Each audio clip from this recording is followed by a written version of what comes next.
할머니, 언제까지 버티고 있을 거야? 할머니만 도장 찍으면 다 끝난다니까? 추적추적 겨울비가 내리는 서울 변두리의 철거촌 골목이었습니다.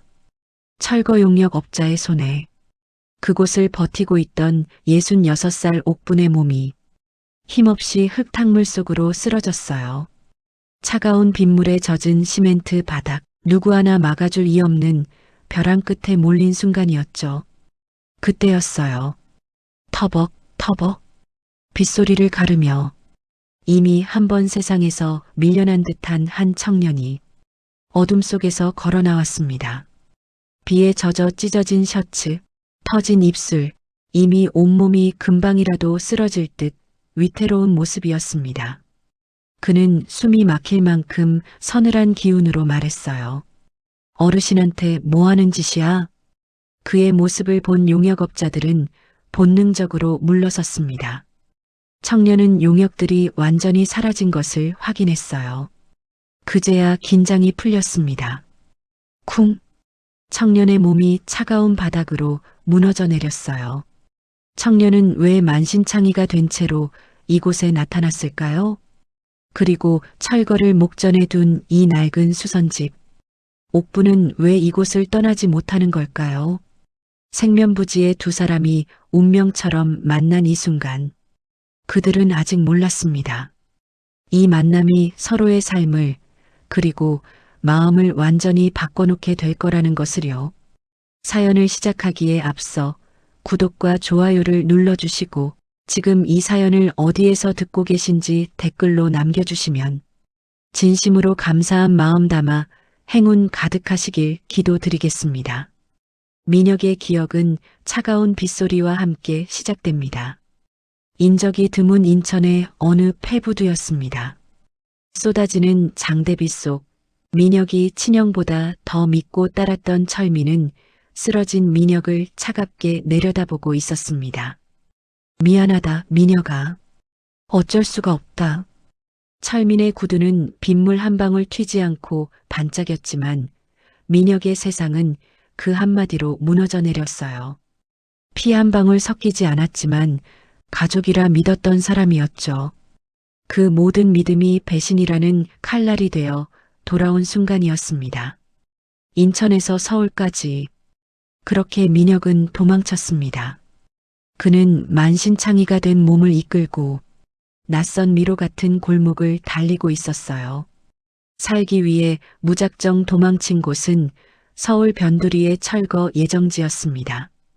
담벼락마다 붉은색 스프레이로 적힌 철거, X 표식이 을씨년스럽게 민혁을 반겼습니다.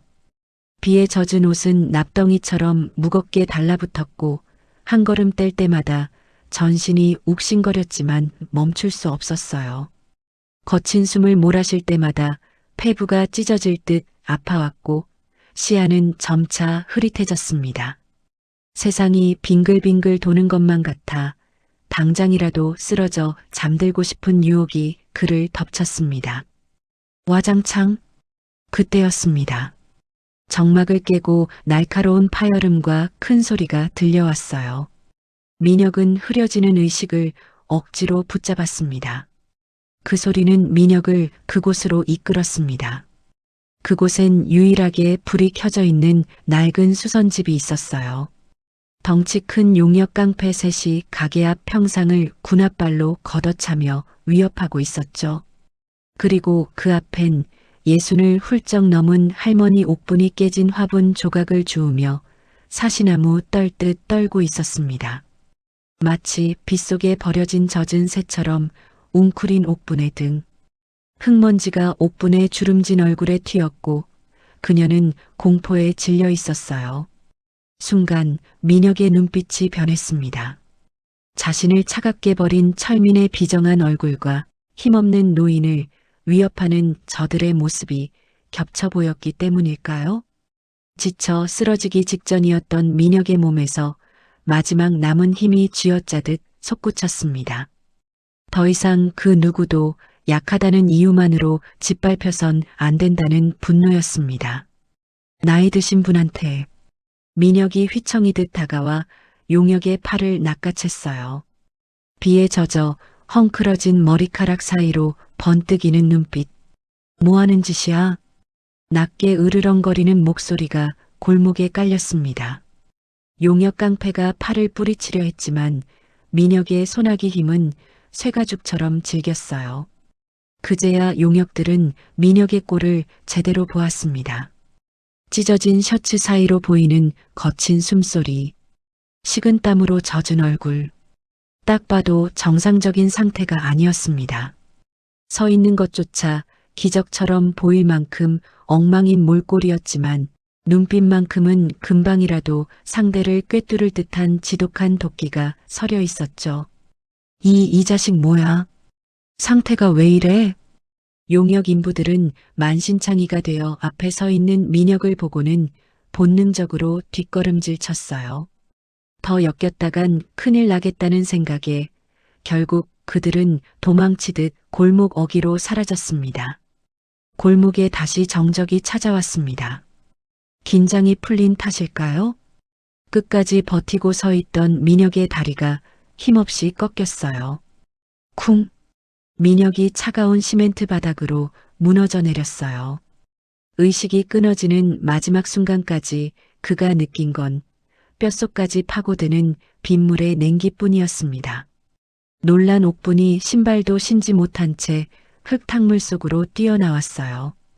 그녀의 하얀 버선발이 시커먼 흙물에 젖어 들어갔습니다. 하지만 옥분은 아랑곳하지 않았어요.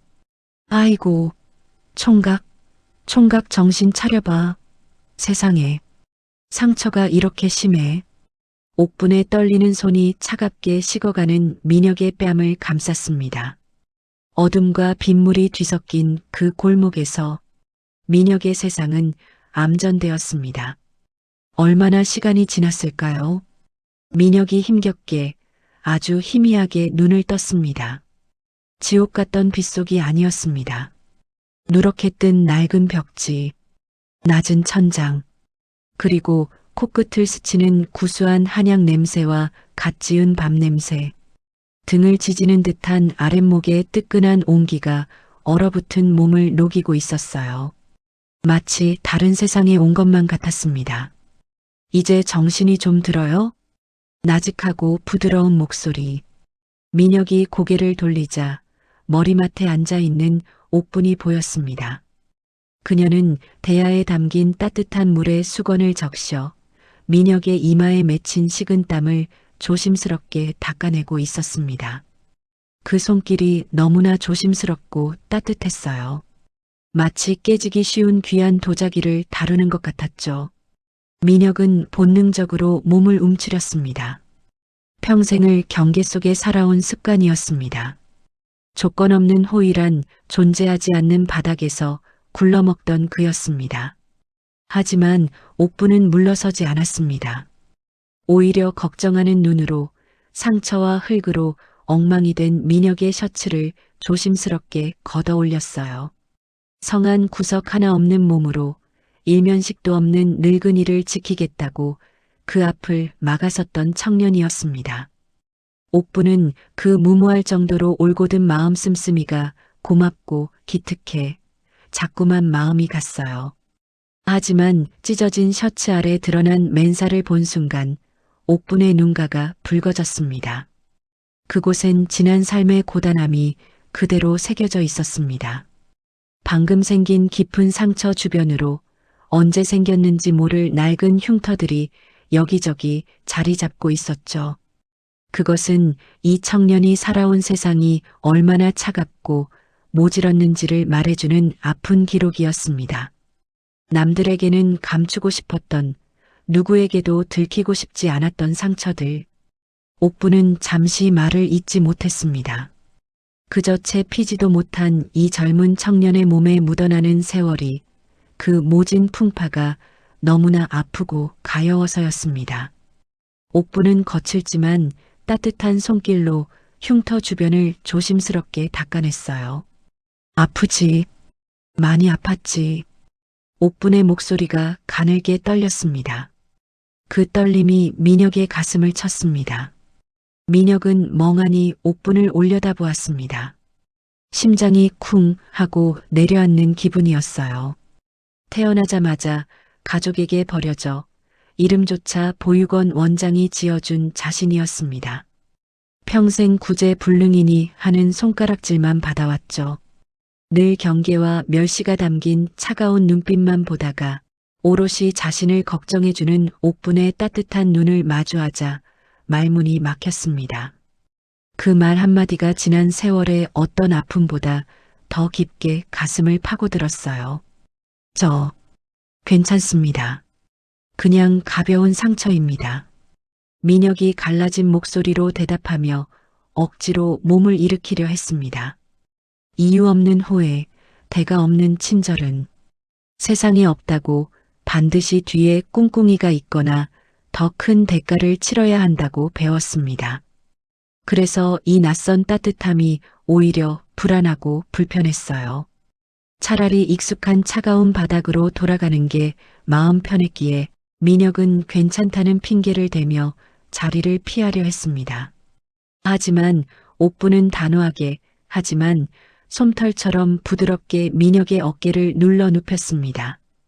옥분이 정성스럽게 약을 바른 거즈를 상처 위에 덮으며 중얼거렸습니다. 약 꼼꼼히 발라놨으니까 가만히 있어요. 잘못하면 흉지겠어요. 흉지겠다는 말. 이미 성한 구석 하나 없이 흉터투성이인 몸인데 고작 흉터 하나 더 생기는 게 뭐라고 이 할머니는 저토록 안타까워하는 걸까요? 민혁은 옥분의 얼굴을 빤히 바라보았습니다. 주름진 눈가에 맺힌 물기, 자신을 바라보는 따뜻한 눈동자, 그 눈빛엔 두려움도 경멸도 없었습니다. 오직 사람에 대한 안쓰러움과 애정만이 담겨 있었죠. 민혁은 목구멍이 뜨거워지는 것을 느꼈습니다. 평생 차가운 바닥에서 살아남는 법만 배웠지 따뜻한 아랫목에서 위로받는 법은 배운 적이 없었으니까요. 자신을 걱정해주는 사람의 눈을 어떻게 마주해야 할지 몰랐습니다. 민혁의 눈시울이 붉어졌어요. 그는 차마 옥분의 눈을 마주보지 못하고 고개를 돌려 벽을 바라보았습니다. 감사합니다. 들릴 듯 말 듯 한 작은 목소리. 옥분은 못 들은 척 민혁의 머리맡에 미지근한 물이 담긴 녹그릇을 가만히 놓아두었습니다. 그리고 조용히 이불을 어깨까지 덮어주었죠. 토닥 토닥. 이불 위로 전해지는 옥분의 손길은 민혁이 25년 만에 처음 느껴보는 엄마의 손길과 가장 닮아 있었습니다. 다음 날 아침이 밝았습니다. 재개발을 앞둔 달동네의 새벽 공기는 여전히 날카롭고 스산했죠. 하지만 옥분의 낡은 수선집 부엌에서만큼은 전혀 다른 계절이 흐르고 있었습니다. 문틈 사이로 새어나오는 하얀 김과 함께 고소하고 기름진 냄새가 골목 어귀까지 따스하게 퍼져나가고 있었으니까요. 부엌 한가운데 놓인 작은 좌식 밥상, 그 위에는 상다리가 휘어질 만큼 풍성한 음식들이 차려져 있었습니다. 평생 혼자 살아온 달동네 노인의 밥상이라고는 도저히 믿기지 않는 풍경이었죠. 갓 지어 윤기가 자르르 흐르는 하얀 쌀밥, 뚝배기에서 보글보글 끓고 있는 구수한 된장찌개, 그리고 밥상 한가운데를 차지한 것은 다름 아닌 소고기였습니다. 옥분은 휴대용 가스버너 위에 프라이팬을 올리고 아침부터 부지런히 고기를 굽고 있었습니다. 선홍빛 살코기 사이로 하얀 마블링이 꽃처럼 박힌 최상급 꽃등심이었어요. 평소라면 찬물에 밥 한 덩이 말아 김치랑 대충 떼었을 옥분이었지만 오늘만큼은 달랐습니다. 그녀는 이마에 맺힌 땀을 훔쳐가며 고기가 타지 않게 불 조절을 하고 가장 부드러운 부위만 골라 접시에 담고 있었어요. 방 안에서 낮은 신음이 들려왔습니다. 민혁이 힘겹게 몸을 일으켜 부엌 쪽으로 걸어 나왔어요. 밤새 옥분이 꼼꼼하게 꿰매준 셔츠를 입고 있었지만 걸음걸이는 여전히 위태로웠죠. 한 걸음 뗄 때마다 옆구리에 상처가 욱신거리는지 미간이 찌푸려졌습니다. 부엌 입구에 선 민혁은 눈앞에 펼쳐진 광경에 멈칫했습니다. 좁은 부엌을 가득 채운 고기 냄새와 온기, 그리고 자신을 보자마자 아이처럼 환하게 웃는 옥분의 얼굴. 일어났어요? 얼른 와서 앉아요. 옥분은 젓가락으로 잘 익은 고기 한 점을 집어 민혁의 밥그릇 위에 올려주었습니다. 고봉밥이었습니다. 밥그릇 위로 수북하게 쌓인 하얀 쌀밥. 옥분은 그것도 모자라다는 듯 숟가락으로 밥을 꾹꾹 눌러 담고 있었어요. 고기를 먹어야 상처가 빨리 아물어요. 어서 먹어요, 식기 전에. 옥분의 목소리는 봄바람처럼 부드러웠습니다.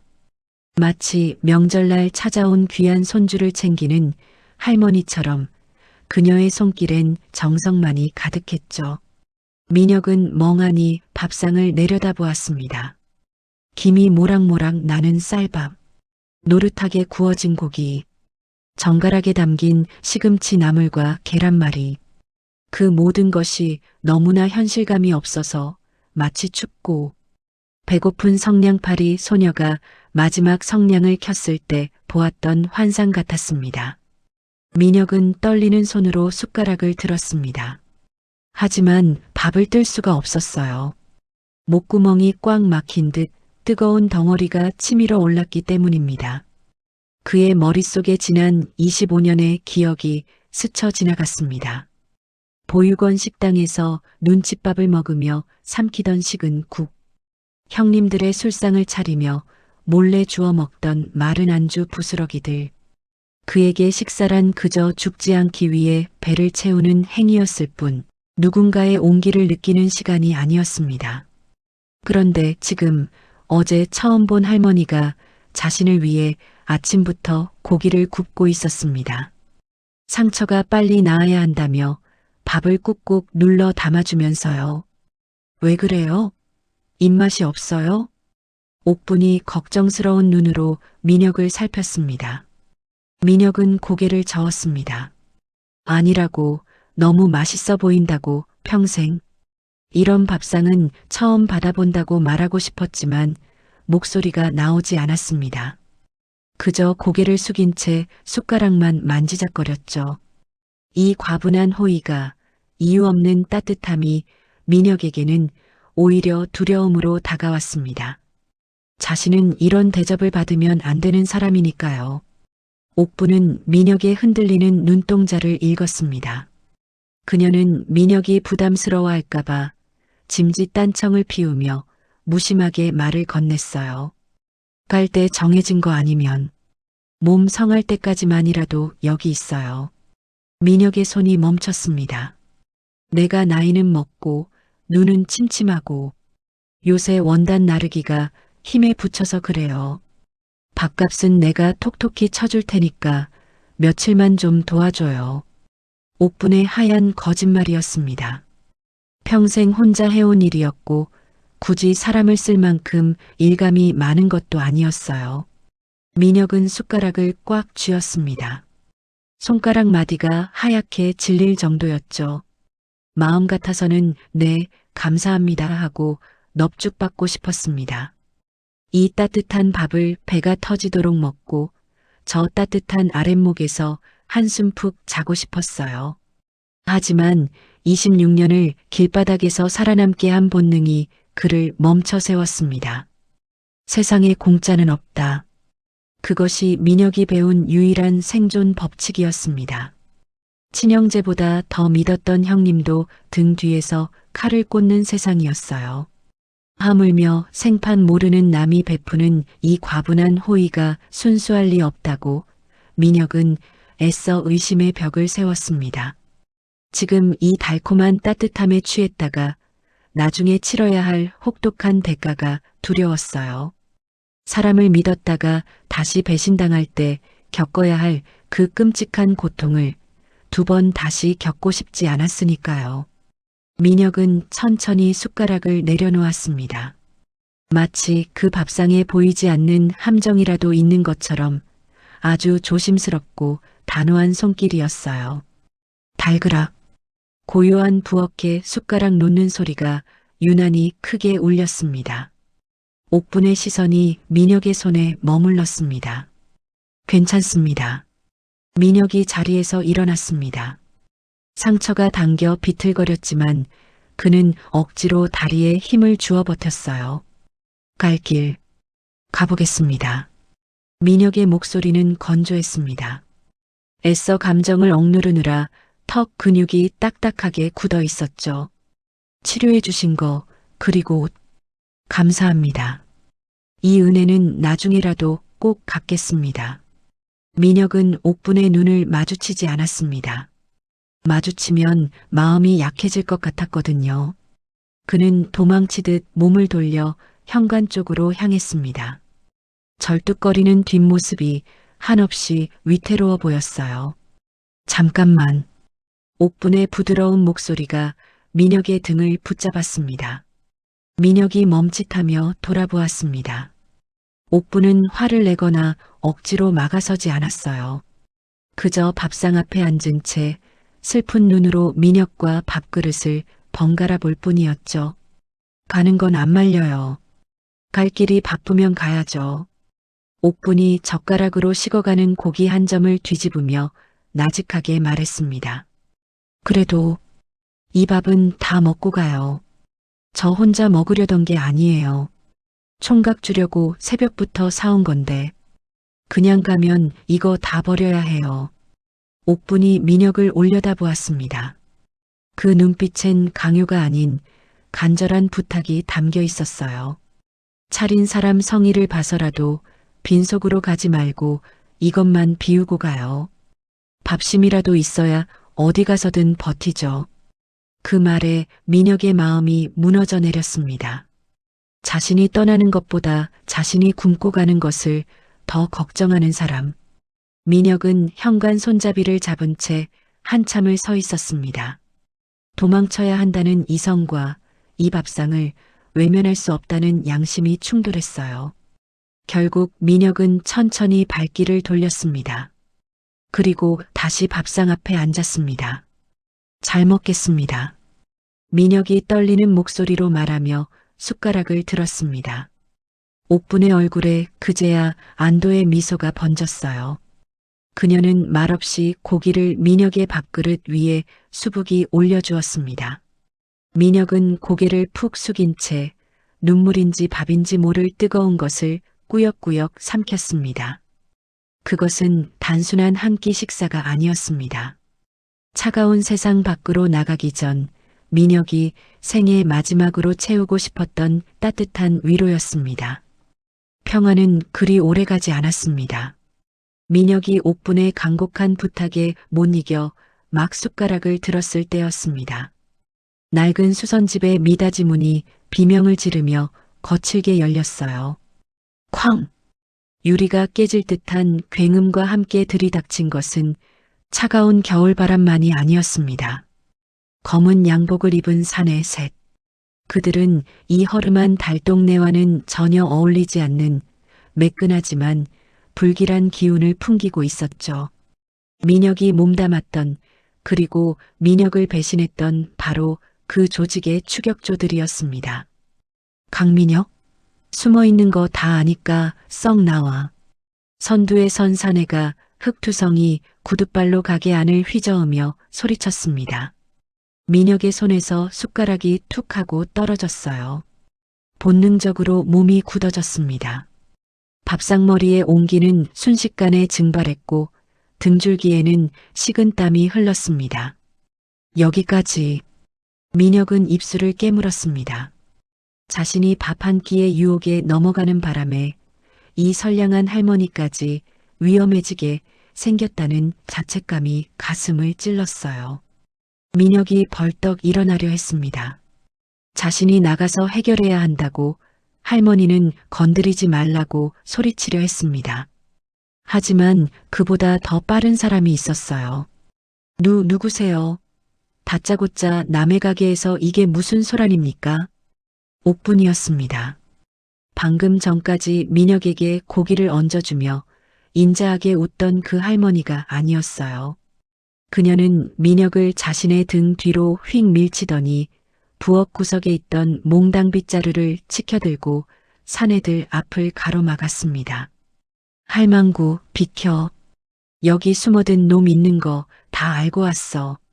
사내가 품에서 구겨진 사진 한 장을 꺼내 옥분의 눈앞에 들이밀었습니다. 민혁의 사진이었어요. 할머니, 비켜요. 여기 도망친 놈 숨어 있는 거 다 알고 왔으니까. 사내의 위협적인 목소리에 가게 안의 공기가 얼어붙었습니다. 민혁은 옥분의 등 뒤 부엌의 그늘진 곳에서 숨을 죽이고 있었습니다. 지금이라도 뛰쳐나가야 하는데 발이 떨어지지 않았어요. 그의 시선이 옥분의 손에 고정되었기 때문입니다.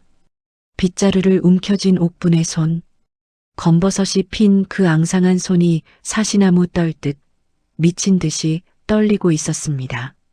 하얗게 질린 손가락 마디마디가 공포를 말해주고 있었죠. 옥분은 무서웠던 겁니다. 평생 바늘과 실만 만지며 살아온 노인이 덩치가 산만한 깡패들 앞에서 어찌 무섭지 않을 수 있을까요? 다리가 후들거려 서 있는 것조차 힘겨워 보였습니다. 하지만 옥분은 물러서지 않았습니다. 오히려 떨리는 손에 힘을 주어 빗자루를 더 높이 치켜들었어요. 나는 눈이 침침해서 아무것도 못 봤어요.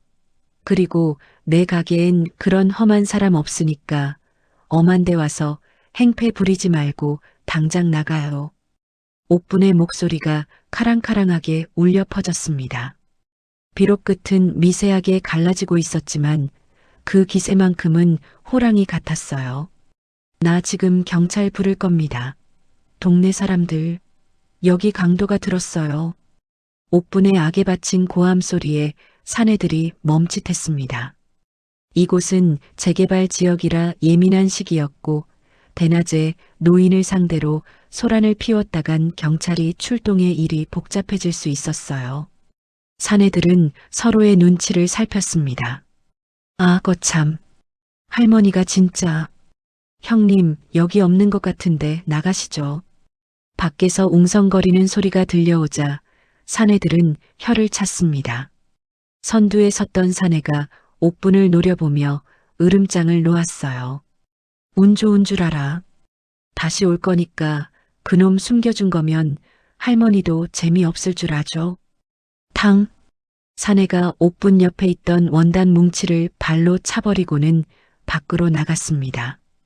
검은 양복들이 시야에서 사라지고 붕붕거리던 찻소리가 멀어질 때까지 옥분은 빗자루를 내리지 않았어요.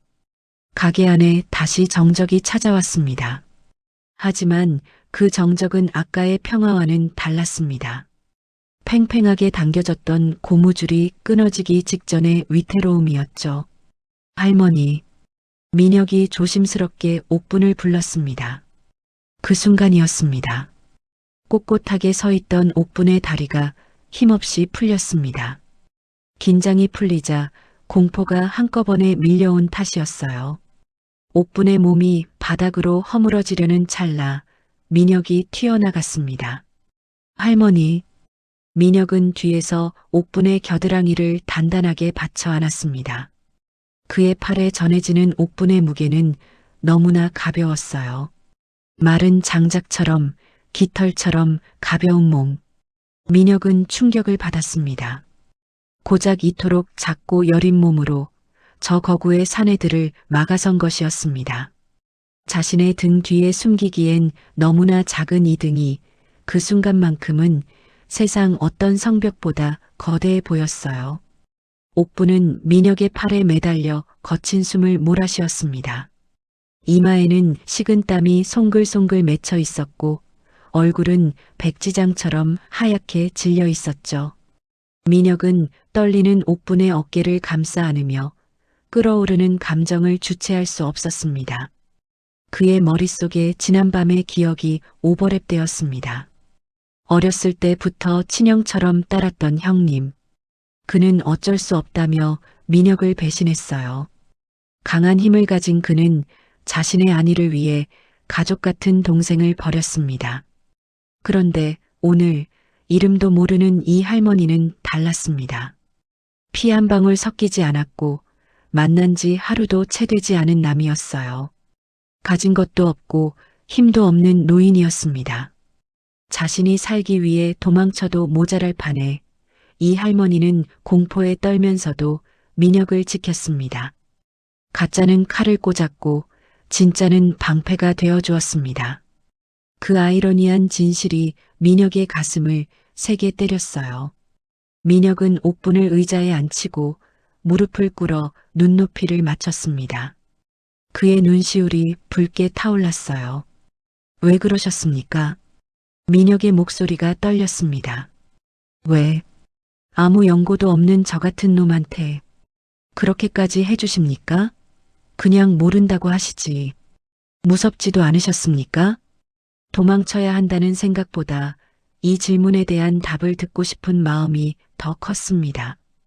평생을 의심과 배신 속에 살아온 그에게 이 맹목적인 보호는 이해할 수 없는 기적과도 같았으니까요. 옥부는 가쁜 숨을 고르며 민혁을 바라보았습니다. 그녀의 눈동자는 여전히 불안하게 흔들리고 있었지만 그 안에 담긴 빛만은 따뜻했어요. 옥부는 떨리는 손을 뻗어 아직도 긴장으로 굳어있는 민혁의 주먹 쥔 손을 감쌌습니다. 거칠고 투박한 손. 하지만 그 어떤 손보다 따뜻한 온기. 꼭 이유가 있어야 하나? 옥분의 덤덤한 목소리가 부엌의 공기를 채웠습니다. 총각도 어제 나한테 무슨 대단한 이유가 있어서 그 험한 사람들 앞을 막아준 건 아니잖아요? 민혁은 말문이 막혔습니다. 어제 용역들이 옥분을 괴롭힐 때 민혁은 생각하고 움직인 게 아니었어요. 그저 약한 사람이 짓밟히는 게 싫어서, 할머니가 다치는 게 싫어서 몸이 먼저 나갔을 뿐이었죠. 그리고 이제 저 사람들 여기 다시는 안 올 거예요. 제가 경찰 부른다고 으름장을 놨으니 차라리 여기가 제일 안전할 겁니다. 등잔 밑이 어둡다고 하잖아요. 저 혼자서는 무서워서 장사 못해요. 그러니까 몸 나을 때까지만이라도 제 옆에서 일 좀 도와주세요. 보디가드 값은 따뜻한 밥으로 쳐드릴게요. 옥부는 민혁의 손을 억지로 꼭 쥐었습니다. 그녀의 소나기 힘은 약했지만 그 안에 담긴 의지는 강철처럼 단단했어요. 그리고 이제 저 사람들 여기 다시는 안 와요. 내가 경찰 부른다고 으름장을 놨으니 차라리 여기가 제일 안전할 겁니다. 등잔 밑이 어둡다고 하잖아요. 그것은 옥분의 지혜였습니다. 도망치면 평생 쫓기는 신세가 될 민혁을 위해 옥분은 역으로 이곳을 은신처로 내어준 것이었어요. 민혁은 고개를 숙였습니다. 참으려 애썼지만 뜨거운 눈물 한 방울이 툭 하고 바닥으로 떨어졌어요. 일 좀 도우라는 말.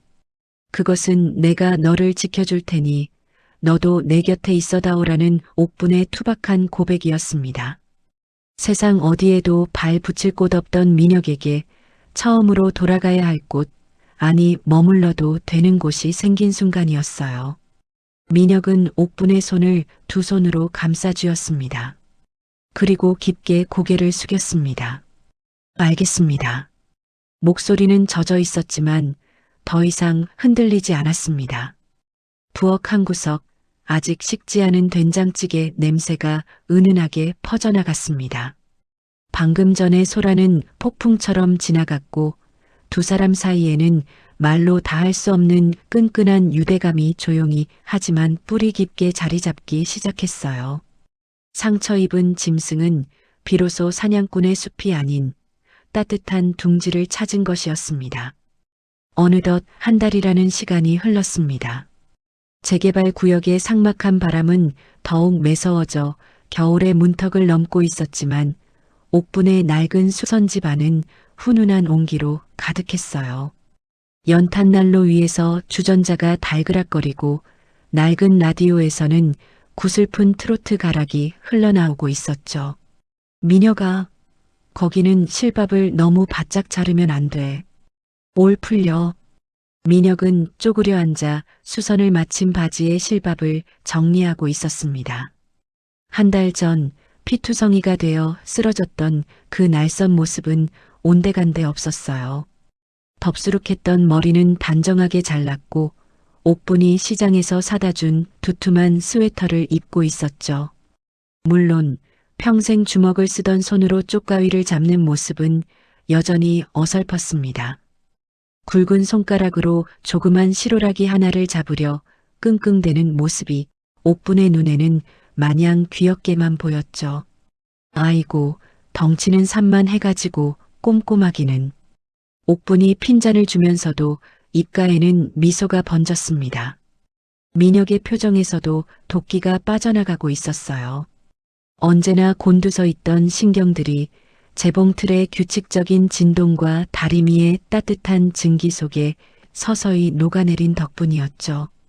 이곳에서 민혁은 세상이 버린 미운 오리가 아니라 그저 일 잘하고 듬직한 수선집 점원이었습니다. 그날 저녁 민혁은 옥분의 심부름으로 원단을 배달하고 돌아오는 길이었습니다. 품 안에는 옥분이 챙겨준 첫 월급 봉투가 들어있었죠. 손에 잡히는 두툼한 두께만 봐도 200만 원은 좋게 넘을 것 같았습니다. 하지만 민혁에게 그 봉투는 타인의 눈에서 눈물 속 빼게 만들고 챙겼던 비겁한 돈과는 차원이 달랐어요. 오로지 자신의 정성으로 남의 옷을 기워주고 받은 세상 무엇보다 값진 노동의 대가였기 때문입니다. 민혁은 골목 어귀의 붕어빵 노점상 앞에서 발걸음을 멈췄습니다. 모락모락 피어오르는 하얀 김과 달콤한 냄새가 유난히 따뜻하게 느껴졌기 때문이었죠. 민혁이 봉투를 꺼내며 아주머니에게 말했습니다. 아줌마, 붕어빵 3,000원어치만 주세요. 팥 많이 든 걸로요. 평소 무뚝뚝하던 민혁의 주문에 붕어빵 장사 아주머니가 눈을 동그랗게 뜨며 되물었습니다. 어머, 수선집 총각이네. 단 거 안 좋아하잖아. 누구 주게? 민혁은 쑥스러운 듯 머리를 극적이며 대답했어요. 가게. 할머니 좀 드리려고요. 그리고는 옆 가판대에 걸려있는 빨간색 털목도리를 집어들었습니다. 싸구려 아크릴 털실로 짠 시장표 목도리였지만 색깔만은 고왔어요. 아주머니 이 목도리도 주세요. 가게로 돌아오는 골목길, 민혁의 양손은 무거웠습니다. 한 손엔 김이 모락모락 나는 붕어빵 봉투가, 다른 한 손엔 빨간 목도리가 든 검은 비닐봉지가 들려 있었죠. 차가운 밤 공기였지만 붕어빵의 온기 때문인지 가슴 한구석이 몽글몽글 간지러웠습니다. 누군가를 위해 무언가를 사들고 가는 발걸음이 이렇게나 가벼운 것인 줄 예전엔 미처 몰랐어요. 다녀왔습니다. 민혁이 힘차게 문을 열고 들어왔습니다.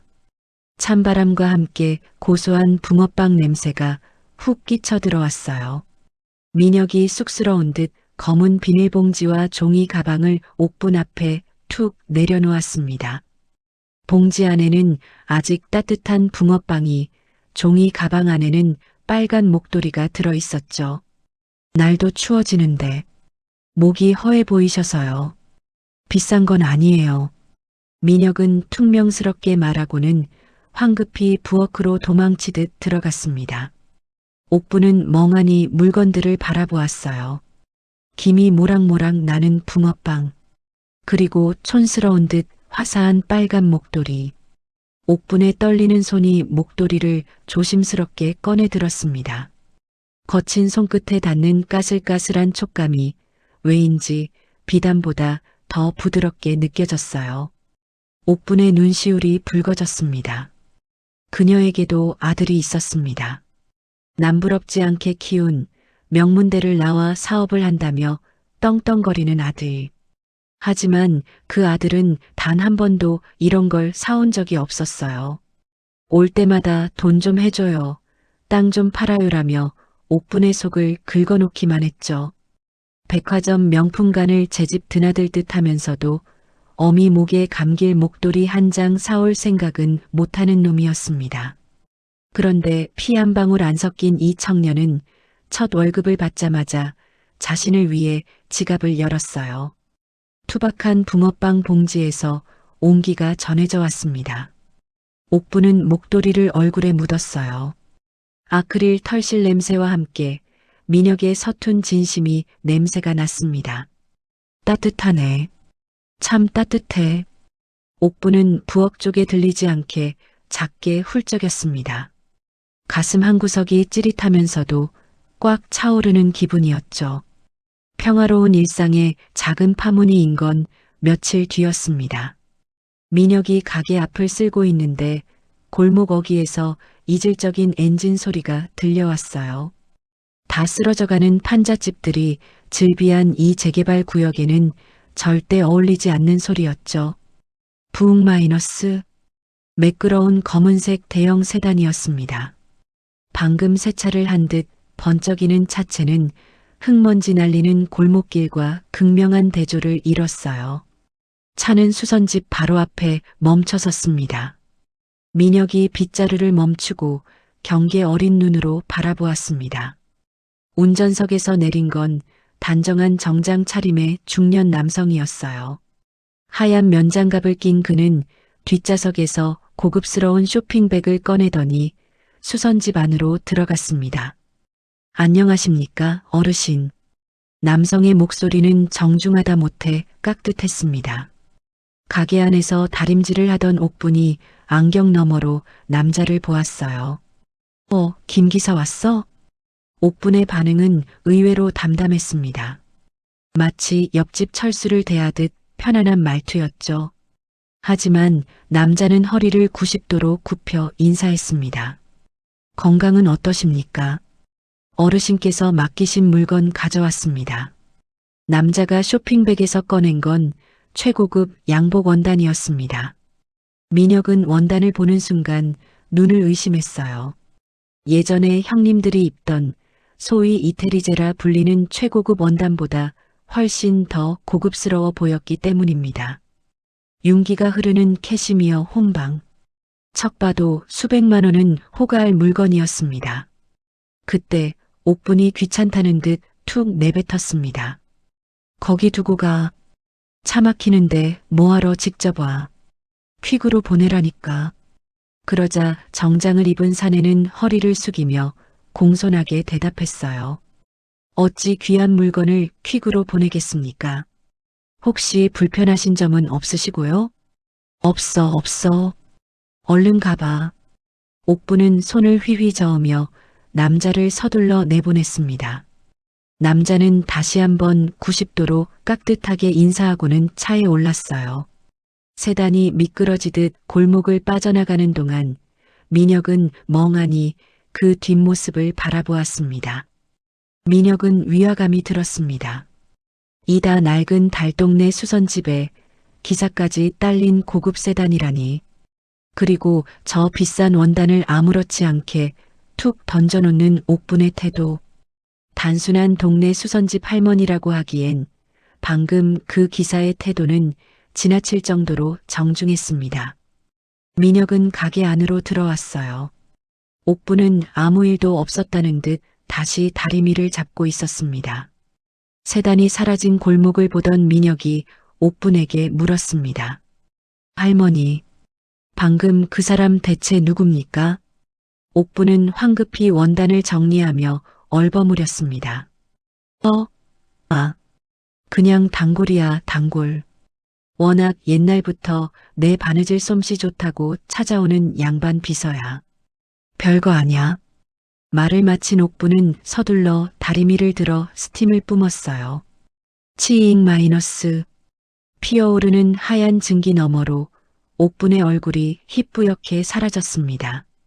워낙 까탈스러운 양반이라 꼭 나한테만 맡기거든. 옷감도 비싼 거라 직접 가져다 주는 거야. 말은 되는데 뭔가 석연치 않았어요. 민혁의 시선이 옥분의 책상 위로 향했습니다. 방금 옥분이 펴놓고 보던 낡은 장부. 바람에 장부가 팔락거렸습니다. 그 순간 민혁의 눈에 믿기 힘든 숫자가 들어왔습니다. 빼곡하게 적힌 입출금 내역. 지퍼 수선 3,000원, 바지 기장 5,000원.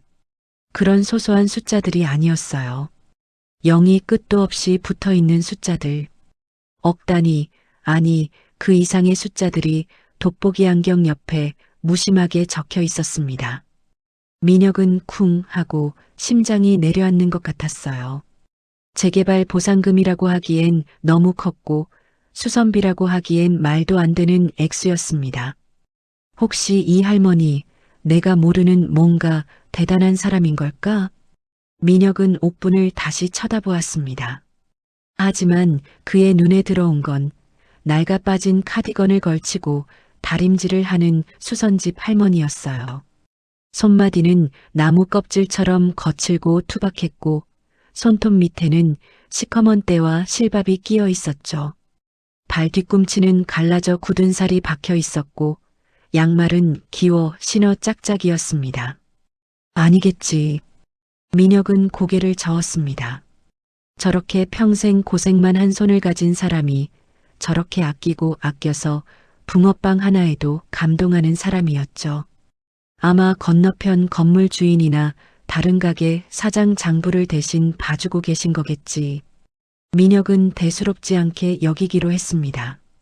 워낙 셈이 빠르고 야무지시니 글씨 어두운 주변 어르신들 세금 계산이나 장부 정리를 도와주는 것일 거라고요. 아무리 남의 돈이라 해도 엄청난 액수였지만 민혁은 애써 복잡한 의문을 덮어두기로 했어요. 민혁아, 이리 와서 이것 좀 잡아줄래? 옥분이 다림질하던 옷을 들어보이며 민혁을 불렀습니다.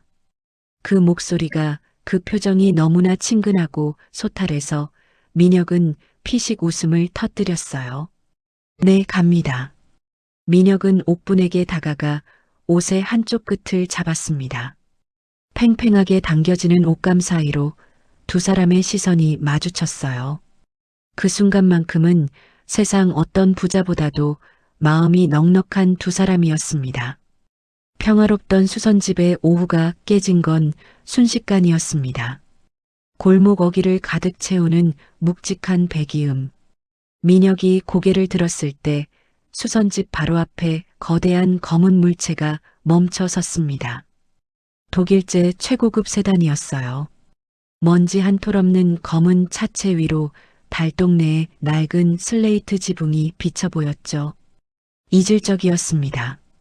마치 흑백 사진 속에 떨어진 컬러 잉크방울처럼 그 차는 이곳의 풍경을 단번에 찢어 놓았어요.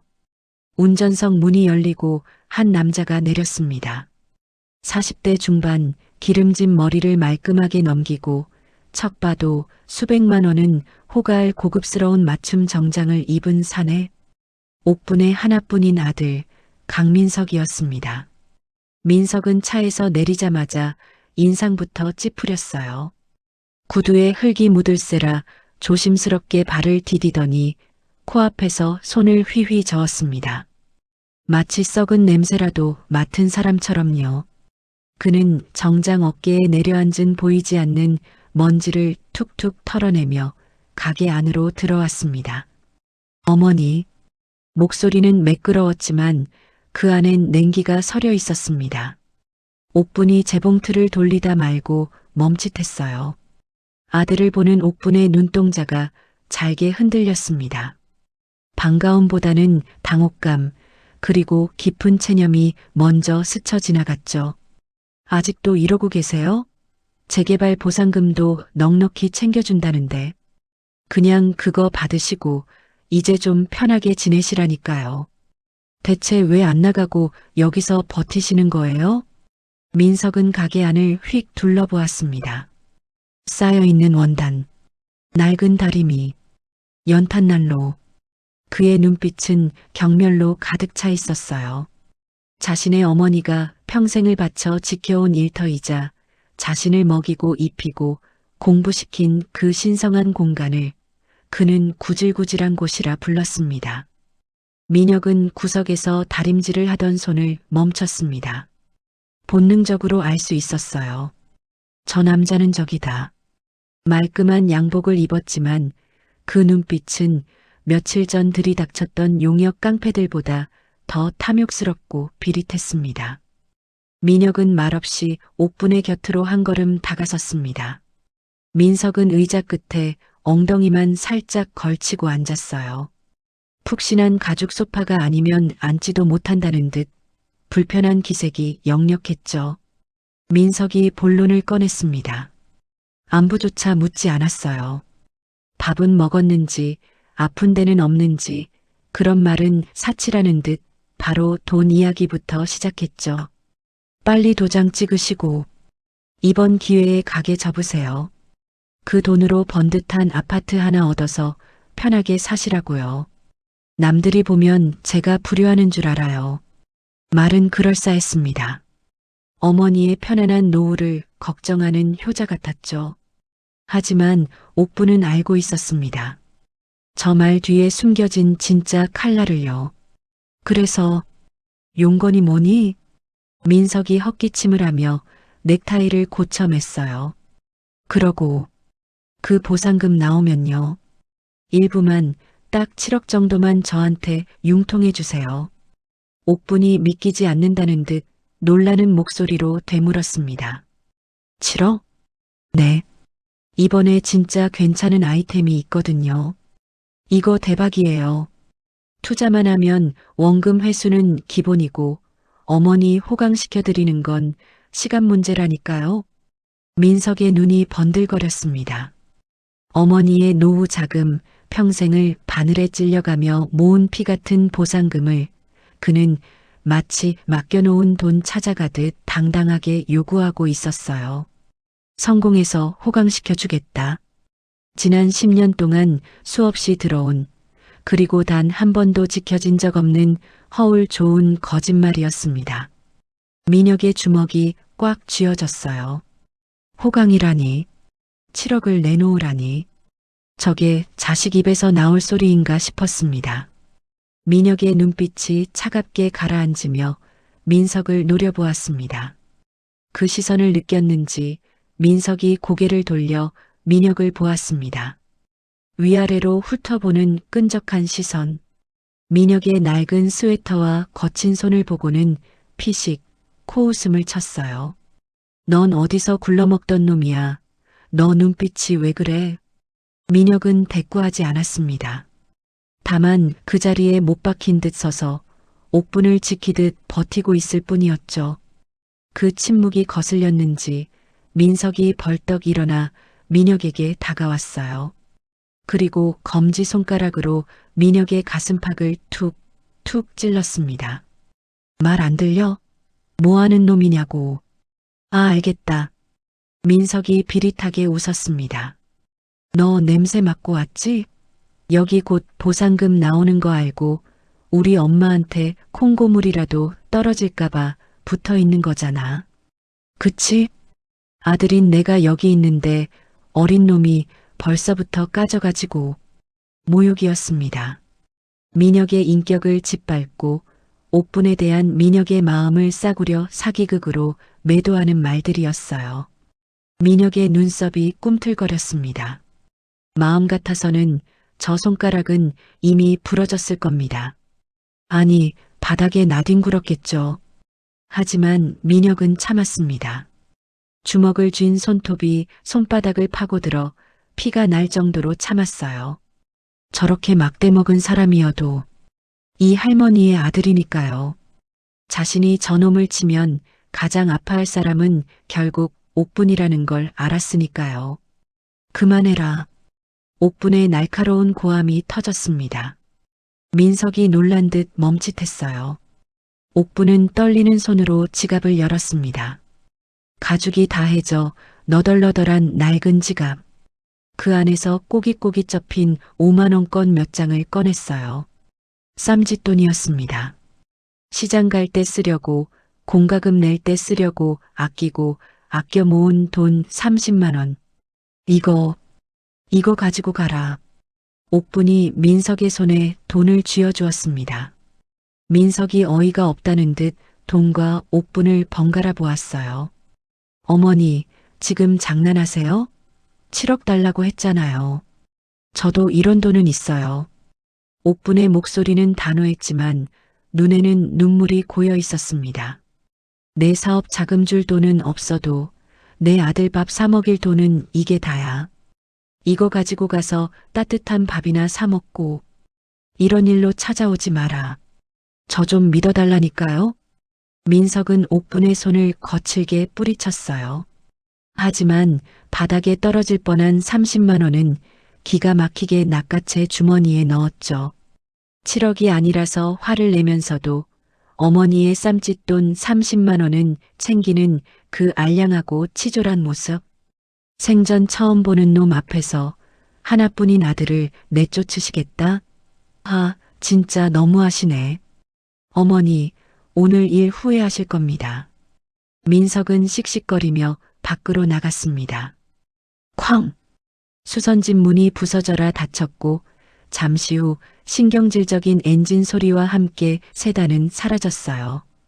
가게 안에는 무거운 정적만이 남았습니다. 옥부는 그 자리에 주저앉았어요. 고개를 푹 숙인 그녀의 구분 등 위로 깊고 긴 한숨이 내려앉았습니다. 후, 그 한숨 속에 담긴 고통의 깊이를 감히 짐작할 수조차 없었습니다. 민혁은 조용히 다가가 흩어진 원단들을 정리했어요. 차마 옥분에게 말을 걸 수 없었습니다. 어떤 위로도 지금은 상처가 될 것 같았으니까요. 민혁아. 한참 뒤 옥분이 나직하게 불렀습니다. 민혁이 하던 일을 멈추고 옥분을 바라보았어요. 내가 죄인이지. 내가 죄인이야. 옥분의 목소리는 메말라 있었습니다. 오냐오냐 키운 게 독이 됐어. 애비 없이 자란 게 불쌍해서 기죽지 말라고 해달라는 거 다 해주고 잘못해도 감싸주고 돈 귀한 줄 모르게 키웠더니 옥분이 고개를 들어 민혁을 보았어요. 그 눈은 텅 비어 있었습니다. 괴물을 만들었어. 자식 농사는 망했다. 아주 철저하게 망했어. 옥분은 쓰게 웃었습니다. 그 웃음이 너무나 아파서 민혁은 가슴이 저릿했어요. 너한테 부끄러워서 고개를 못 들겠다. 남보다 못한 자식 꼴을 보였으니. 민혁은 고개를 저었습니다. 아닙니다. 할머니 잘못이 아닙니다. 말해주고 싶었지만 목이 메어 나오지 않았어요. 민혁은 혼란스러웠습니다. 피로 이어졌다는 이유만으로 사랑을 권리처럼 요구하는 아들. 피 한 방울 안 섞였지만 서로의 상처를 보듬으며 밥상을 나누는 남.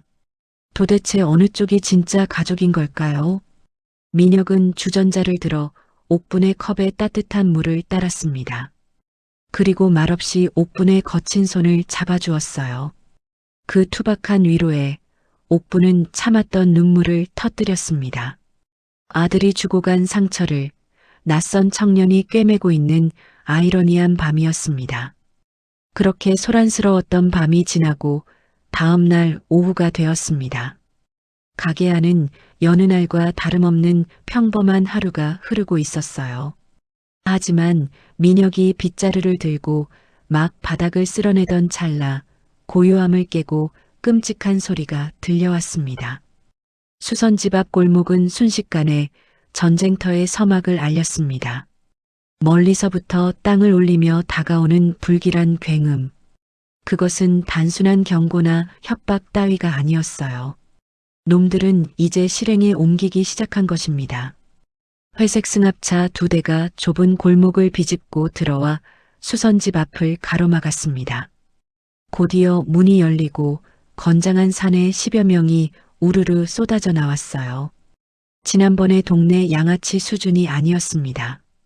안전모를 눌러쓰고 손에는 묵직한 철거 장비들을 쥔 전문 용역들이었죠.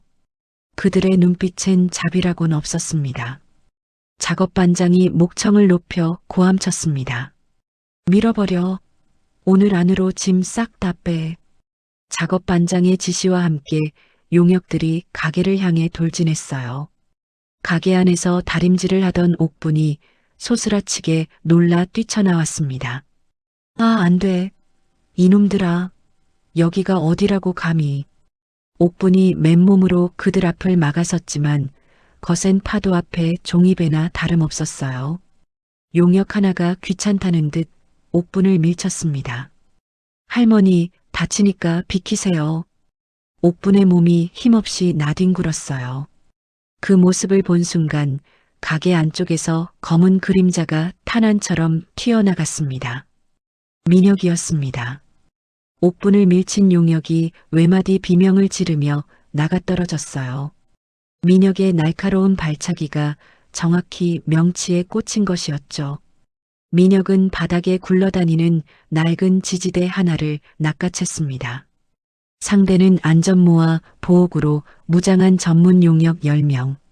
맨주먹으로는 놈들의 접근을 막으며 등 뒤에 할머니까지 온전히 지켜내기엔 역부족이었습니다.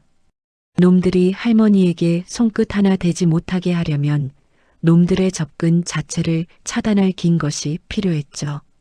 그의 눈빛이 변했어요. 지난 한 달간 수선집에서 실밥을 뜯고 붕어빵을 사오던 순박한 청년의 눈이 아니었습니다. 처음 수선집에 왔을 때 그 야수 같던 눈빛이었어요. 민혁이 낮게 말했습니다. 돌아가라. 한 발짝만 더 오면 그땐 제 발로 못 걸어 나갈 거다. 도끼에 눌려 주춤했던 용역들이 다시 달려들려던 그때였습니다. 작업 반장이 비릿한 미소를 지으며 손짓을 했어요. 그러자 험악하게 달려들던 용역들이 갑자기 바닥에 드러누우며 엄살을 피우기 시작했습니다. 아이고, 나 죽네. 사람 살려. 흉기 들고 사람 치네. 마치 짠듯한 상황. 그리고 기다렸다는 듯 골목 어귀에서 경찰차 사이렌 소리가 울려 퍼졌어요. 타이밍이 너무나 절묘했습니다. 신고를 받고 온 것이 아니라 미리 대기하고 있었던 겁니다. 경찰 2명이 차에서 내려다가 왔습니다.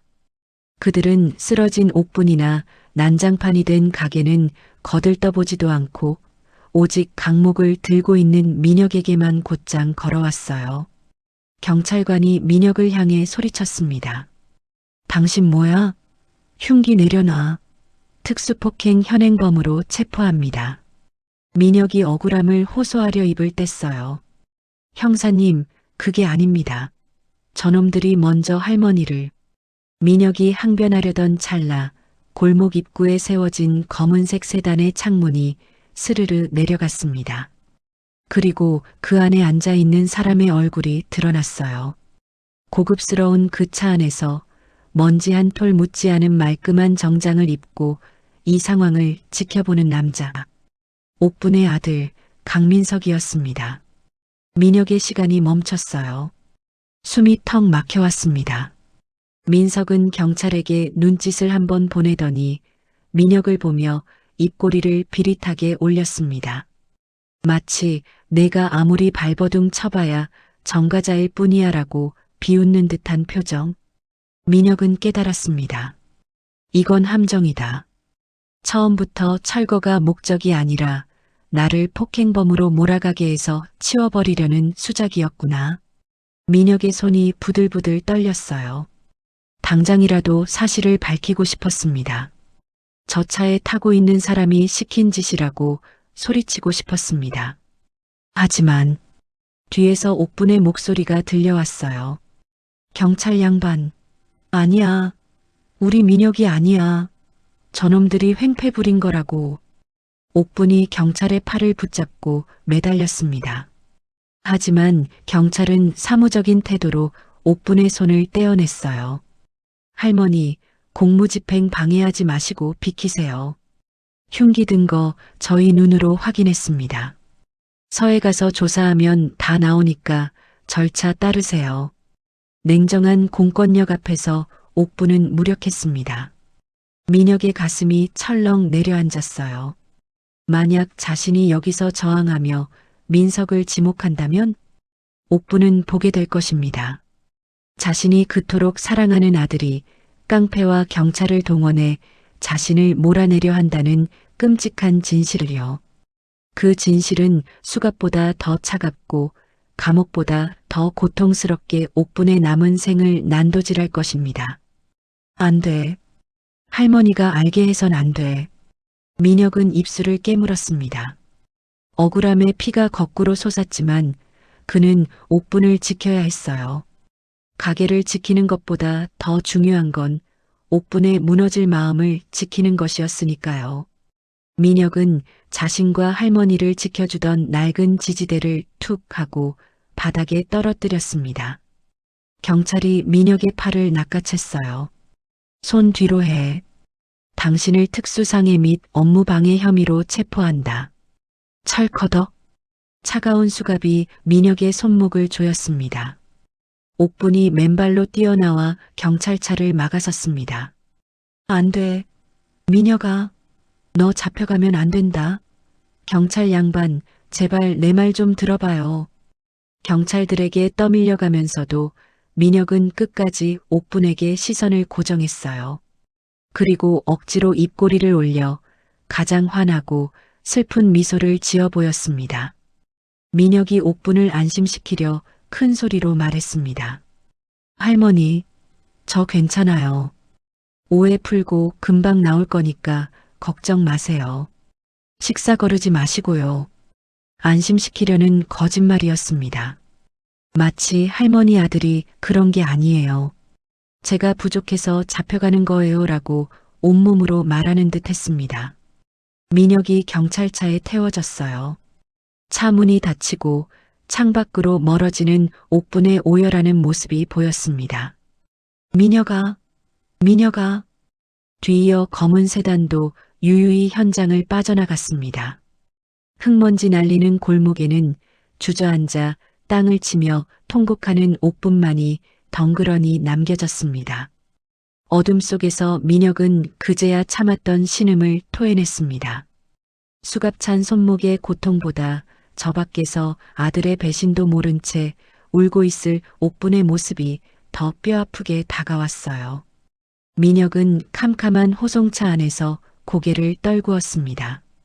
민혁을 태운 경찰차가 요란한 사이렌 소리를 내며 골목을 빠져나갔습니다. 옥분은 바닥에 주저앉은 채 멀어지는 착공 무늬를 향해 손을 뻗었어요. 민혁아, 민혁아. 목소리가 나오지 않았습니다. 수갑을 찬 채 오히려 자신을 안심시키려 웃어 보이던 그 청년의 마지막 얼굴이 가슴에 박혀 숨조차 쉴 수가 없었죠. 내 자식도 아닌데 피 한 방울 안 섞인 남인데 그 아이는 옥분을 지키겠다고 제 발로 누명을 뒤집어 쓰고 함정 속으로 걸어 들어갔습니다. 그때였습니다. 아직 골목을 떠나지 않은 검은색 세단. 그 차의 뒷좌석 창문이 스르르 올라가고 있었어요. 그 틈새로 옥분은 보았습니다. 자신의 아들 강민석의 얼굴을요. 아들의 시선이 옥분과 마주쳤습니다. 흙바닥에 나뒹구는 늙은 어머니, 억울하게 끌려가는 죄 없는 청년. 그 모든 지옥도를 눈앞에서 보면서도 아들은 차마 그 참상을 똑바로 보지 못하고 눈동자를 파르르 떨었어요. 그의 눈빛은 단순한 경멸이 아니었습니다. 그것은 깊은 애증과 비뚤어진 갈망이 뒤섞인 혼란이었습니다. 엄마, 왜 저를 이렇게까지 나쁜 놈으로 만드세요? 그냥 눈 딱 감고 도와주면 되잖아요. 민석의 주먹이 부들부들 떨렸습니다. 사실 그도 알고 있었어요. 어머니가 몇 번이나 자신의 사업 자금을 대주었다는 것을요. 하지만 잇따른 사업 실패는 민석에게 지독한 피해의식을 심어주었습니다. 돈을 잃을 때마다 어머니의 눈빛은 달라져 갔어요. 어릴 적 어머니는 자신을 보며 말했습니다. 내 강아지 최고다. 그때 어머니의 눈빛은 따뜻하고 벅찼어요. 하지만 어느 순간부터 달라졌습니다. 걱정과 한숨, 그리고 실망만이 어머니의 눈에 담기기 시작했죠. 민석은 그렇게 믿었습니다. 그 서늘해진 눈빛을 볼 때마다 민석은 자신이 쓸모없는 놈이 된 것 같아 견딜 수 없었어요. 성공해야 돼. 돈방석에 앉아서 보란 듯이 성공해야 돼. 그래야 엄마가 다시 나를 인정해 줄 거야. 그래야 예전처럼 나를 보고 웃어줄 거라고. 그에게 이번 재개발 보상금 7억은 단순한 돈이 아니었습니다. 잃어버린 어머니의 미소를 되찾을 유일한 수단이자 찌질한 아들이라는 꼬리표를 뗄 마지막 기회였어요. 비록 과정이 이토록 잔인할지라도 결과만 좋으면 모든 게 용서될 거라는 끔찍한 착각. 조금만 참으세요. 이 돈으로 대박만 터지면 제가 펜트하우스 사드리고 호강시켜 드릴 테니까. 그때는 엄마도 날 보며 다시 웃게 될 거야. 민석은 끓어오르는 죄책감을 억누르며 이것이 효도라고 스스로에게 최면을 걸었습니다. 옥분을 향한 흔들리는 눈빛이 다시 독하게 굳어졌어요. 지금의 이 아픔은 찬란한 미래를 위한 어쩔 수 없는 진통이라 합리화하면서요. 스르르. 짙게 틴팅된 창문이 올라가기 시작했습니다. 유리창 너머로 애처롭게 자신을 바라보는 옥분의 얼굴이 점차 가려졌어요. 탁! 창문이 완전히 닫혔습니다. 그것은 아들이 어머니를 외면한 것이 아니었어요. 자신의 비겁함을 감추고 잘못된 길로 질주하기 위해 스스로 눈과 귀를 막아버린 소리였습니다. 아들은 말하지 않았지만 옥분은 들을 수 있었습니다. 그 차가운 눈빛이 내뱉는 무언의 비난을요. 곧이어 창문이 완전히 닫혔어요. 탁! 그 소리는 단순한 유리창이 닫히는 소리가 아니었습니다. 어미와 자식 사이의 마지막 끈이 천륜이라 믿었던 그 질긴 인연이 끊어지는 소리였습니다.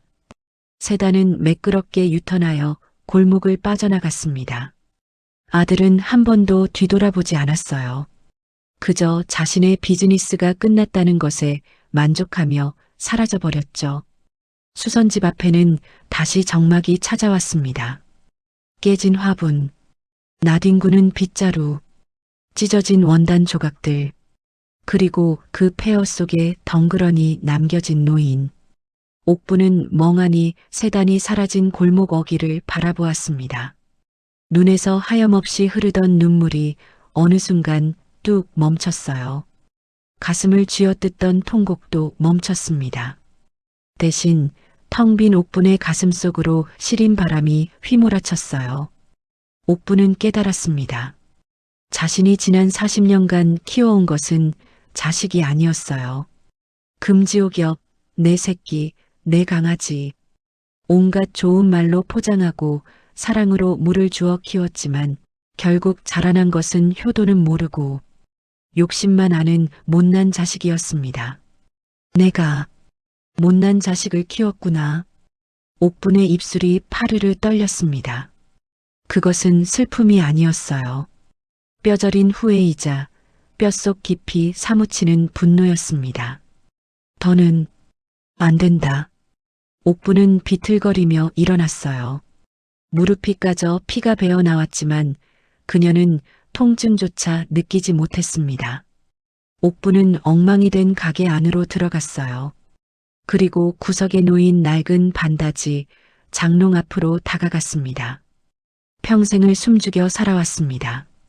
아들이 돈 냄새를 맡고 더욱 타락할까봐, 혹여나 자신의 배경을 믿고 거만해질까봐, 옥분은 자신의 모든 과거를 지우고 이 좁은 달동네 수선집 할머니로 숨어 살았어요. 자신이 가진 부와 명예가 아들에게 독이 될까봐 스스로 그림자가 되기를 자처했죠. 언젠가 아들이 철이 들면 그때는 떳떳하게 말해주리라 믿으면서요. 하지만 그 사랑이, 그 맹목적인 희생이 오히려 독이 되어 돌아왔습니다. 이제 끝이다. 옥분의 눈빛이 변했습니다. 동네 사람들에게 굽실거리던 힘없는 할머니의 눈이 아니었어요. 과거 대한민국 패션계를 호령하고 재계 총수들도 함부로 대하지 못했던 명장 정옥분의 서늘한 카리스마가 20년의 세월을 뚫고 되살아났습니다. 옥분은 장롱 깊숙한 곳에서 먼지 쌓인 자개함을 꺼냈어요. 뚜껑을 열자 그 안에는 낡은 구형 휴대전화 한 대와 두툼한 수첩이 들어 있었습니다. 그녀의 진짜 힘, 대한민국 정재계와 법조계를 움직이는 인맥이 담긴 판도라의 상자였습니다. 옥부는 전화기를 들었습니다. 전원을 켜자 익숙한 로고가 떴어요. 수화기를 잡은 손은 더 이상 떨리지 않았습니다. 신호가 몇 번 가기도 전에 상대방이 전화를 받았어요. 네, 회장님. 기다리고 있었습니다. 중후한 남성의 목소리. 대한민국 최대 로펌의 대표이자 옥분의 오랜 파트너였던 김 대표였습니다. 김 대표 나예요. 옥분의 목소리는 낮고 건조했습니다.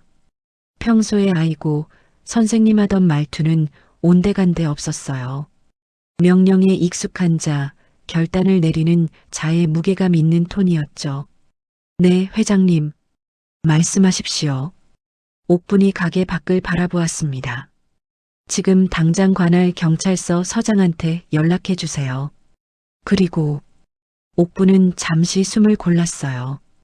이 말을 내뱉는 순간 자신이 어머니로서 지켜온 모든 세계가 무너질 것을 알았습니다. 하지만 무너뜨려야 했어요. 썩은 살은 도려내야 새살이 돋듯 잘못 키운 자식도 부모의 손으로 거두는 것이 마지막 도리였으니까요. 내 아들놈 회사, 강민석이 벌려놓은 모든 자금줄, 오늘부로 전면 동결해줘요. 회장님, 괜찮으시겠습니까? 그렇게 하면 아드님 회사는 부도 처리를 피할 수 없습니다. 사실상 파산입니다. 김 대표조차 망설일 만큼 잔인한 명령이었습니다. 하지만 옥분의 눈에는 일말의 흔들림도 없었어요. 상관없어요. 서늘한 선고였습니다. 그리고 내 아들놈 계략에 휘말려 잡혀간 아이 민혁이 당장 빼내주세요. 옥분의 손이 수화기를 으스러져라 꽉 쥐었습니다. 만약 그 아이에게 무슨 일이라도 생기면 법적으로 할 수 있는 모든 조치를 해주세요. 알겠습니다. 즉시 실행하겠습니다. 전화가 끊어졌습니다. 옥부는 수화기를 내려놓고 천천히 거울을 보았어요. 거울 속에는 헝클어진 머리에 흑투성이 얼굴을 한 늙은 여자가 서 있었습니다. 하지만 그 눈빛만은 20년 전 대한민국 최고의 한복을 짓던 명장의 자부심과 기업을 이끌던 회장의 위엄으로 불타오르고 있었죠. 옥부는 옷매무새를 다듬었어요. 이제 더 이상 숨을 곳은 없었습니다. 그녀는 수선집 문을 활짝 열어젖혔어요. 들어오는 건 차가운 바람뿐이었지만 옥부는 꼿꼿하게 허리를 폈습니다. 이제 잘못된 모든 것을 제자리로 돌려놓을 시간이었어요. 며칠 후 서울 도심의 한 고층 빌딩. 재개발 사업을 주관하는 시행사의 대회의실은 숨막히는 침묵에 잠겨 있었습니다. 그 넓은 회의 테이블 상석에 앉아 있는 사람은 낡은 수선집 할머니가 아니었어요. 쪽진 머리 대신 우아하게 드라이한 은발, 낡은 카디건 대신 기품 있는 옥색 한복을 차려입은 정옥분. 대한민국 섬유 산업에 살아있는 전설이자 이 빌딩을 소유한 모직 회사의 명예회장이 그곳에 있었습니다. 회장님, 지시하신 대로 자금 동결 및 투자 철회 조치 완료했습니다. 김 실장의 보고에도 옥부는 묵묵부답이었어요. 그녀의 시선은 창밖의 회색 하늘에 머물러 있었습니다. 마치 판결을 앞둔 재판관처럼 그녀의 표정은 차갑고도 슬펐습니다. 들어오라고 해. 옥분의 짧은 한마디에 굳게 닫혀있던 회의실 문이 열렸습니다. 그리고 한 남자가 비틀거리며 들어왔어요. 강민석? 며칠 전까지만 해도 최고급 세단을 타고 거만하게 수선집을 드나들던 옥분의 아들이었죠. 하지만 지금 그의 몰골은 처참했습니다. 며칠 밤을 새운 듯 퀭한 눈, 다 구겨진 명품 정장, 초조함에 물어뜯은 손톱, 부도 처리와 함께 모든 것을 잃은 폐잔병의 모습이었습니다.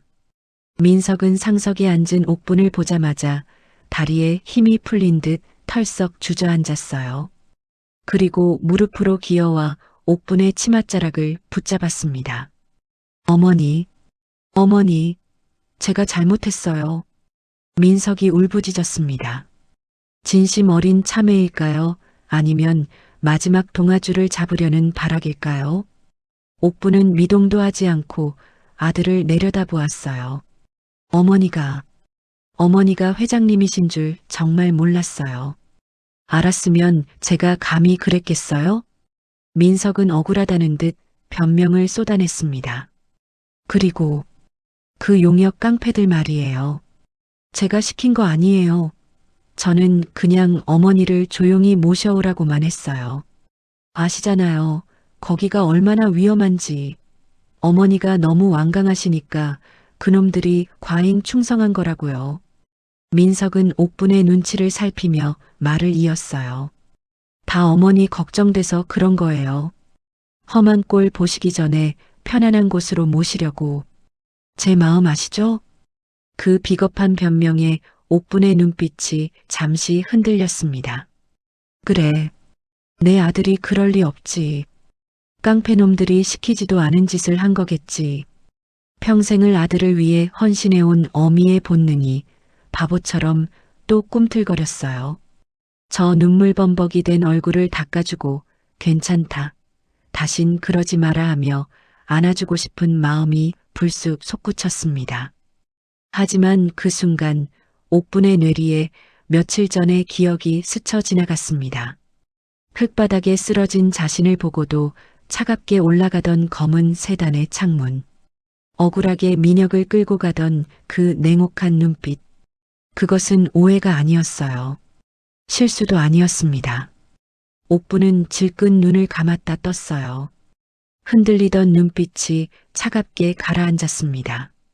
그녀는 치맛자락을 잡고 있는 민석의 손을 천천히 하지만 단호하게 떼어냈습니다. 비겁하구나. 옥분의 목소리는 낮고 서늘했습니다.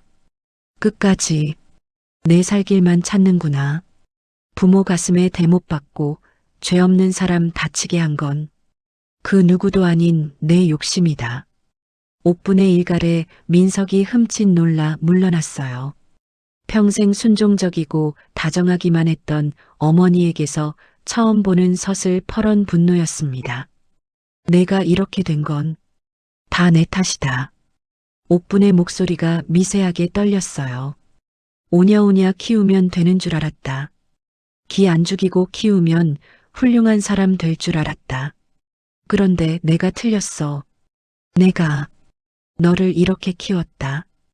옥분의 눈에서 눈물 한 방울이 툭 떨어졌습니다. 그것은 아들에 대한 연민이 아니라 잘못된 자식 농사에 대한 뼈저린 참회였어요. 그 죄 내가 받으마. 내 손으로 널 끊어내는 걸로 내 죗값을 치러야겠구나. 어머니, 그게 무슨 말씀이세요? 끊어내다니요? 민석이 공포에 질려 물었습니다. 옥분은 김 실장에게 눈짓했어요. 김 실장이 서류 봉투 하나를 민석 앞에 던졌습니다. 유원장 수정본과 사회환원 각서였습니다. 다시는 내 앞에 나타나지 마라. 옥분의 입에서 사형 선고 같은 말이 떨어졌습니다. 내 유산은 전액사회에 환원할 거다. 너한테는 단돈 10원 한 장도 없다. 어머니, 안 돼요. 그럼 저는요?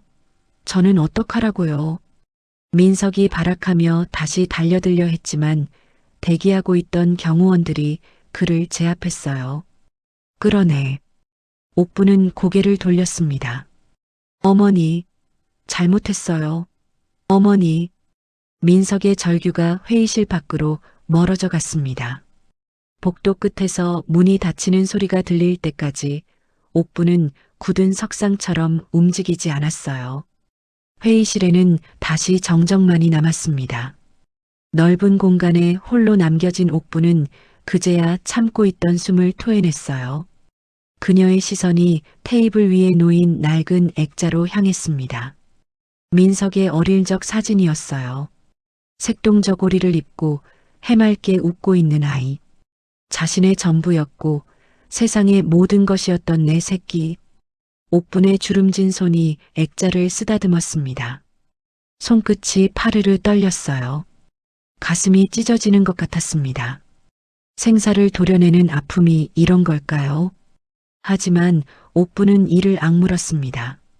자식을 사랑한다는 명분으로 또다시 눈 감아준다면 제2의 민혁이가 제2의 피해자가 생길 테니까요.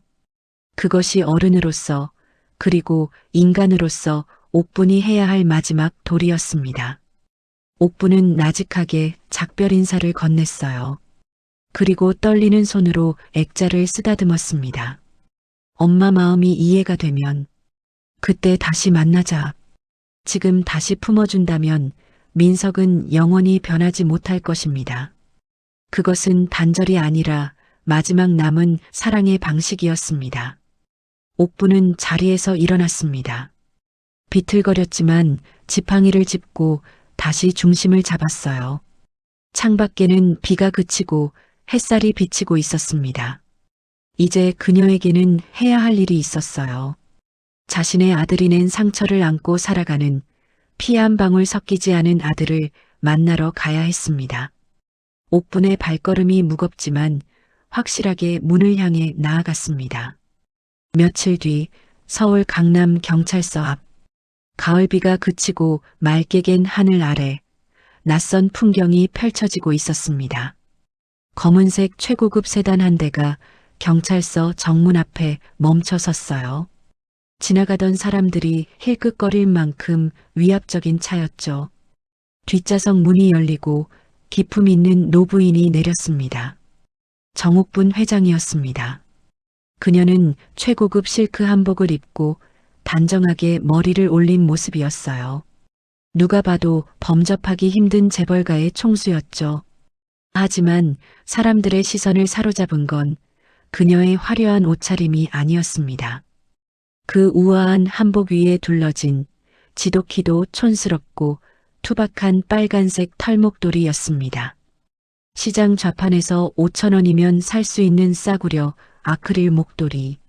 하지만 옥분은 수천만 원짜리 보석 대신 그 까슬한 목도리를 세상 가장 소중한 훈장처럼 목에 꼭 두르고 있었어요. 끼잉 마이너스.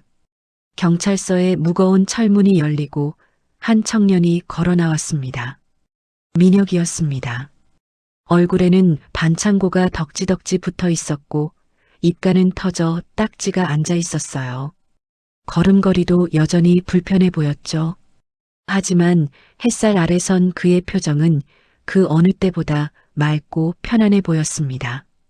마치 긴 터널을 빠져나온 사람처럼요. 민혁은 계단을 내려오다 멈칫했습니다. 자신을 기다리고 있는 검은 세단, 그리고 그 앞에 선 옥분을 발견했기 때문이었어요. 처음 보는 화려한 모습의 옥분. 하지만 민혁의 눈은 그녀의 목에 감긴 빨간 목도리에 고정되었습니다. 자신이 첫 월급으로 사들였던 그 촌스러운 목도리. 민혁의 입가에 피식 웃음이 번졌어요. 회장님이 되어도 할머니는 여전히 자신의 할머니였습니다. 고생했다. 정말 고생했어. 옥분이 다가와 민혁의 상처투성이 손을 잡았습니다. 그녀의 눈가가 촉촉하게 젖어들었어요. 내 아들이 저지른 죄를 아무 죄 없는 내가 온몸으로 받아냈구나. 미안함과 고마움이 뒤섞인 옥분의 손이 가늘게 떨렸습니다. 타자. 국밥이라도 뜨끈하게 한 그릇 먹으러 가자. 옥분은 민혁을 차에 태웠습니다. 차는 부드럽게 출발했어요. 어색한 침묵이 흘렀습니다. 민혁은 창밖을 보며 쑥스러운 듯 머리를 극적였고 옥분은 그런 민혁을 애틋하게 바라보았습니다. 민혁아, 내 아들 일은 내가 평생 갚아도 모자랄 죄다. 정말 미안하다. 옥분의 목소리가 잠겼어요. 민혁은 손사래를 치며 고개를 저었습니다. 아닙니다. 할머니 잘못 아니잖아요. 그리고 저 맷집 하나는 좋아서 금방 났습니다. 민혁이 일부러 씩씩하게 팔을 돌려 보였어요. 옥부는 쓴웃음을 지으며 품에서 서류 봉투 하나를 꺼냈습니다. 그래서 말인데, 너도 이제 어엿한 직장을 가지고 살아야지. 옥분이 서류를 건넸어요. 민혁이 봉투를 열어보니 백화점 관리직 입사 지원서가 들어 있었습니다. 연봉란에는 민혁이 상상도 못할 숫자가 적혀 있었죠. 옥분이 민혁의 눈을 지그시 바라보며 말했습니다. 우리 수선집 자리에 곧 대형 백화점이 들어설 게다. 거기 경영지원팀장 자리 내가 넣어주려고 비워뒀다. 민혁은 자신의 귀를 의심하며 되물었어요. 팀, 장이요? 제가요? 옥분이 단호하지만 따뜻한 목소리로 대답했습니다. 그래. 이제 주먹 쓰는 일 말고 펜 굴리고 머리 쓰는 법부터 차근차근 배워봐. 남들 밑에서 눈치 보지 말고 내가 직접 사람들 이끌고 관리도 해보고 넌 충분히 그럴 자격 있다. 그러더니 옥부는 민혁의 양복깃을 정성스레 매만져주며 넌지시 덧붙였어요. 아니면 내 수행비서는 어떠니? 민혁이 놀란 토끼 눈을 하고 쳐다보자 옥분이 소녀처럼 웃으며 진심을 털어놓았습니다. 솔직히 말하면 이게 내 진짜 욕심이다. 다른 부서로 보내기 아까우니 그냥 내 옆에 딱 붙여두고 싶어서 말이야. 내가 어디 갈 때마다 우리 민혁이가 든든하게 지켜주면 이 늙은이가 얼마나 어깨가 으쓱하겠니? 옥부는 진심이었습니다. 이 청년을 더 이상 차가운 세상에 혼자 두고 싶지 않았어요. 번듯한 명함, 깨끗한 옷, 남들이 우러러보는 자리, 자신의 아들에게 주었던 그 모든 것을 이제는 자격 있는 진짜 아들에게 주고 싶었습니다. 민혁은 서류를 한참 동안 내려다보았어요. 경영지원팀장 혹은 수행비서, 평생 깡패, 구제불능 소리만 듣던 자신이 팀장님 소리를 들을 수 있는 기회였습니다. 안정된 직장, 높은 월급, 그리고 사회적 지위. 누구나 꿈꾸는 동아줄이 눈앞에 내려와 있었어요. 하지만 민혁은 천천히 봉투를 닫았습니다. 그리고 옥분에게 다시 내밀었어요. 옥분은 의아한 눈으로 물었습니다. 왜? 마음에 안 드니? 더 높은 자리를 원해? 민혁이 옥분의 눈을 똑바로 바라보았습니다. 그 눈빛은 흔들림 없이 단단했어요. 그냥 예전처럼 수선집에서 할머니랑 같이 일하고 싶습니다. 민혁의 입가에 쑥스러운 미소가 번졌습니다. 제가 다림질은 좀 늘었거든요. 실밥 뜯는 것도 이제 잘하고요. 그냥 낮에는 일하고 저녁에는 할머니랑 마주 앉아서 따뜻한 밥 먹고 저는 그게 더 좋습니다. 옥부는 멍하니 민혁을 바라보았습니다. 재벌 회장의 권력도 백화점 팀장의 자리도 마다하고 고작 달동네 수선집의 다림질을 택하겠다는 청년. 세상 사람들은 바보라고 할지 모르죠. 하지만 옥부는 알았습니다. 민혁이 원하는 건 성공이 아니라 가족이라는 것을요. 차가운 빌딩 숲의 높은 자리보다 낡았지만 온기가 있는 그 수선집이 민혁에게는 진짜 집이라는 것을요. 너 진짜 바보구나. 옥분의 눈에서 눈물이 주르륵 흘러내렸어요. 하지만 입가는 환하게 웃고 있었습니다. 잘 됐네. 나도 사무실에 앉아만 있는 건 질색이라서. 근데 월급은 안 올려줄 거다? 두 사람은 서로를 보며 소리내어 웃었습니다. 차 안가득 따뜻한 공기가 채워졌어요. 계절은 어느덧 완연한 겨울로 접어들었지만 옥분의 수선집은 그 어느 때보다 따뜻했습니다. 가게 안은 여전히 원단들로 복작거렸어요. 옥분은 화려한 한복 대신 다시 낡은 카디건을 걸치고 재봉틀 앞에 앉아 있었습니다. 빨간 목도리는 의자 등받이에 소중하게 걸려 있었죠. 민혁아, 그 바지 주름 잘 잡아야 해. 구석에서 다림질을 하는 민혁의 손놀림이 제법 능숙해졌습니다. 상처투성이었던 얼굴은 깨끗해졌고 무엇보다 표정이 밝았어요. 그는 더 이상 누군가를 해치거나 쫓기지 않았습니다. 누군가의 옷을 맵시 있게 다듬어주는 평범하고 성실한 청년의 얼굴이었죠. 미녀가 밥 먹자. 옥분이 상을 펴며 불렀습니다. 하던 일을 멈추고 밥상 앞에 마주 앉는 두 사람. 오늘의 메뉴는 보글보글 끓는 김치찌개와 계란말이였어요. 고급 한정식 집에 사내 진미는 없었지만 서로의 밥그릇에 반찬을 올려주는 젓가락질이 오고 갔습니다. 할머니, 이거 드세요. 아니야, 너 많이 먹어. 일하려면 힘써야지. 모락모락 피어오르는 따뜻한 김 사이로 두 사람의 웃음소리가 달동네의 밤을 채웠습니다. 창밖에는 한방눈이 내리기 시작했어요. 하지만 낡은 수선집의 불빛은 꺼지지 않고 세상 그 어떤 곳보다 따스하게 타오르고 있었습니다. 오늘도 사연 끝까지 함께 해주셔서 고맙습니다. 혹시 이 이야기가 마음 한켠을 살짝 건드렸나요? 젊을 때의 기억, 오래 묻어두었던 상처, 아무에게도 말하지 못했던 따뜻한 순간이 있다면 댓글로 천천히 들려주세요. 당신이 살아오신 그 시간들, 그 이야기 하나하나가 누군가에게 큰 위로가 되고 힘이 됩니다.